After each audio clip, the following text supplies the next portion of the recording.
ಈ ದಿನ ನಮ್ಮ ಕೋಲಾರ ಮತ್ತು ಚಿಕ್ಕಬಳ್ಳಾಪುರ ಮತ್ತು ಬೆಂಗಳೂರು ಗ್ರಾಮಾಂತರ ಜಿಲ್ಲೆಯ ಈ ಭಾಗದಿಂದ ಏನು ಮನ್ರೇಗಾವನ್ನು ಉಳಿಸಬೇಕು ಅಂತ ಹೇಳಿ ಒಂದು ಹೋರಾಟವನ್ನ ಮಾಡ್ತಾ ಇದ್ದೀರಿ.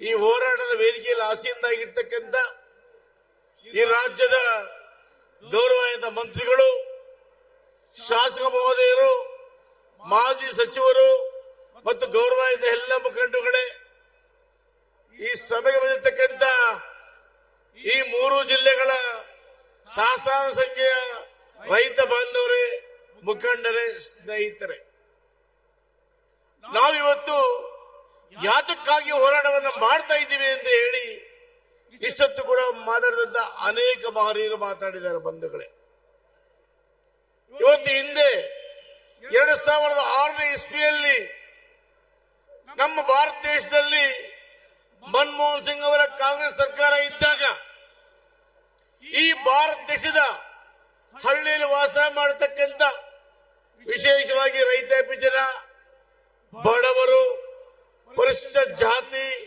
ಪರಿಶಿಷ್ಟ ಪಂಗಡದವರು 30% ಜನ ತಮ್ಮ ಜೀವನವನ್ನ ಕೂಲಿ ಮೇಲೆ ಆಧಾರವಾಗಿ ಜೀವನ ಮಾಡ್ತಾ ಇದ್ದಾರೆ. ಅಂತವರಿಗೆ ಒಂದು ಉದ್ಯೋಗದ ಭದ್ರತೆಯನ್ನು ಕೊಡಬೇಕು, ಅವರಿಗೆ ಉದ್ಯೋಗವನ್ನು ಮಾಡಿ ಅವರ ಪೋಷಣೆ ಮಾಡಿಕೊಳ್ಳಿಕ್ಕೆ, ಅವರ ಜೀವನಕ್ಕೆ ದಾರಿ ಮಾಡಿಕೊಡಬೇಕು ಅಂತ ಹೇಳಿ ಅಂದಿನ ಪ್ರಧಾನಮಂತ್ರಿಗಳಾಗಿರ್ತಕ್ಕಂಥ ಮನಮೋಹನ್ ಸಿಂಗ್ ಅವರ ಸರ್ಕಾರ ಈ ಮನ್ರೇಗಾವನ್ನ ತಂತು. ನಾವು ಗ್ರಾಮಗಳಲ್ಲಿ ನರೇಗಾ ನರೇಗಾ ಅಂತ ಕರೀತೇವೆ. ಇದರ ಉದ್ದೇಶ ಏನಪ್ಪಾ ಅಂದ್ರೆ, ಇವತ್ತು ಅನೇಕ ಭಾಗಗಳಲ್ಲಿ ಮಳೆ ಇದ್ದಾಗ ಮಾತ್ರ ಹೊಲ ಗದ್ದೆಗಳಲ್ಲಿ ಕೆಲಸ ಸಿಗ್ತದೆ. ಮಳೆ ಇಲ್ಲದಾಗ ಬಹಳ ಜನ ಅನೇಕ ಭಾಗಗಳಿಂದ ಕೆಲಸಕ್ಕೋಸ್ಕರ, ಊಟಕ್ಕೋಸ್ಕರ ಒಂದು ಸ್ಥಳದಿಂದ ಮತ್ತೊಂದು ಸ್ಥಳಕ್ಕೆ ಹೋಗ್ತಾರೆ. ಇದನ್ನು ತಪ್ಪಿಸಬೇಕು. ಆ ಗ್ರಾಮಗಳಲ್ಲೇ ಅವರಿಗೆ ಉದ್ಯೋಗ ಸೃಷ್ಟಿ ಮಾಡಬೇಕು. ಆ ಗ್ರಾಮಗಳಲ್ಲಿ ಪ್ರತಿ ಗ್ರಾಮದಲ್ಲೂ ಕೂಡ ಒಂದು ಗ್ರಾಮ ಬಾಗಿರ್ತಕ್ಕಂಥ ಒಂದು ಚರಂಡಿ, ಸಿಮೆಂಟ್ ರಸ್ತೆ, ಮಶಾಣ ರಸ್ತೆ, ಶಾಲಾ ಕಾಂಪೌಂಡು, ಒಂದು ಅಂಗನವಾಡಿ ಕೇಂದ್ರ, ಹೀಗೆ ಏನು ಆ ಗ್ರಾಮದಲ್ಲಿ ಅಗತ್ಯವಿದೆಯೋ ಅವೆಲ್ಲವನ್ನೂ ಅವರೇ ಗ್ರಾಮ ಜನರೇ ಸ್ವಂತವಾಗಿ ಪಂಚಾಯತಿಗಳಿಗೆ ಹೋಗಿ ಅಲ್ಲಿ ಅರ್ಜಿ ಕೊಟ್ಟು ಆ ಅರ್ಜಿ ಮುಖಾಂತರ ಅವರ ಅಕೌಂಟ್ಗೆ ನೇರವಾಗಿ ಹಣ ಪಡೆತಕ್ಕಂಥ ವ್ಯವಸ್ಥೆಯನ್ನ ಇವತ್ತು ನಮ್ಮ ರಾಜ್ಯದಲ್ಲಿ, ದೇಶದಲ್ಲಿ ಮಾಡಿತ್ತು. ಬಂಧುಗಳೇ, ಇವತ್ತೇನಾಗಿದೆ, ಆ ಒಂದು ಯೋಜನೆಯಿಂದ ಸರಿಸುಮಾರು ನಮಗೆ 20 ವರ್ಷಗಳ ಕಾಲ ಇವತ್ತು ಇಂಥ ಬಡವರ ಬದುಕಿಗೆ, ಇಂಥ ಕೂಲಿ ಕಾರ್ಮಿಕರ ಬದುಕಿಗೆ ಕೊಳ್ಳಿ ಇಡಬೇಕು ಅಂತ ಹೇಳಿ ನರೇಂದ್ರ ಮೋದಿಯವರ ಬಿಜೆಪಿ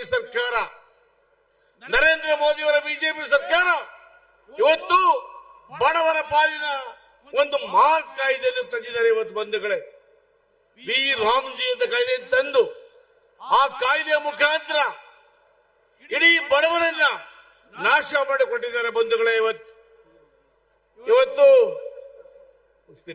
ಇವತ್ತು ನಾವು ಯಾಕೆ ಸೇರಿದ್ದೇವೆ ಅಂದ್ರೆ, ಏನೇ ಆಗಲಿ ನಮ್ಮ ಕಾಂಗ್ರೆಸ್ ಸರ್ಕಾರ, ಕರ್ನಾಟಕ ಜನತೆ ನಾವು ಯಾವುದೇ ಕಾರಣಕ್ಕೂ ಕೂಡ ಮನ್ರೇಗಾವನ್ನ ರದ್ದು ಮಾಡಕ್ಕೆ ಬಿಡೋದಿಲ್ಲ. ವಿ ರಾಮ್ಜಿಯನ್ನ ನಾವು ಯಾವುದೇ ಕಾರಣಕ್ಕೆ ಒಪ್ಪೋದಿಲ್ಲ ಅನ್ನೋ ಮಾತನ್ನು ಹೇಳೋದಕ್ಕೆ ನಾವೆಲ್ಲ ಕೂಡ ಸೇರಿದ್ದೀವಿ. ಬಂಧುಗಳೇ, ಇವತ್ತು ಭಾರತ ದೇಶದ ಪ್ರಧಾನಮಂತ್ರಿ ಆಗಿರ್ತಕ್ಕಂಥ ನರೇಂದ್ರ ಮೋದಿ ಅವರಿಗೆ ಬಡವರು ಬೇಕಾಗಿಲ್ಲ, ರೈತರು ಬೇಕಾಗಿಲ್ಲ, ಕೂಲಿಕರು ಬೇಕಾಗಿಲ್ಲ, ವಿಶೇಷವಾಗಿ ಅವರಿಗೆ ಪರಿಶಿಷ್ಟ ಜಾತಿ ಪಂಗಡದವರು ಯಾರು ಬೇಡ. ಅವರಿಗೆ ಕೇವಲ ಬಂಡವಾಳಶಾಹಿಗಳು ಈ ದೇಶವನ್ನು ಲೂಟಿ ಮಾಡತಕ್ಕಂಥ ಅದಾನಿ ಅಂಬಾನಿ ತೋರಬೇಕು ಅವರಿಗೆ. ಇವತ್ತು ನೋಡಿ ಬಂಧುಗಳೇ, ಇವತ್ತು ನರೇಗಾ ಯೋಜನೆಯಲ್ಲಿ ನೀವು ಕೂಲಿ ಮಾಡಿದ್ರೆ ನಿಮ್ಮ ಅಕೌಂಟ್ ಹಣ ಬರ್ತಾ ಇತ್ತು. ಇವತ್ತು ಆಗಿಲ್ಲ. ನೀವು ಇಷ್ಟಪಟ್ಟು ಕೆಲಸವನ್ನು ಆಯ್ಕೆ ಮಾಡ್ಕೊಳ್ತಾ ಇದ್ರಿ, ಇವತ್ತು ಆಗಿಲ್ಲ. ಯಾರೋ ನಿಗದಿ ಮಾಡಬೇಕು. ಈ ಪಂಚಾಯಿತಿ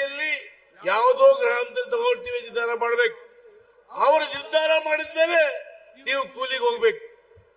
ಇಷ್ಟು ಹೇಳ್ತೀನಿ ಬಂಧುಗಳೇ, ಒಂದ್ ನಿಮಿಷ ಇಷ್ಟು ಹೇಳ್ತೀನಿ ಬಂಧುಗಳೇ.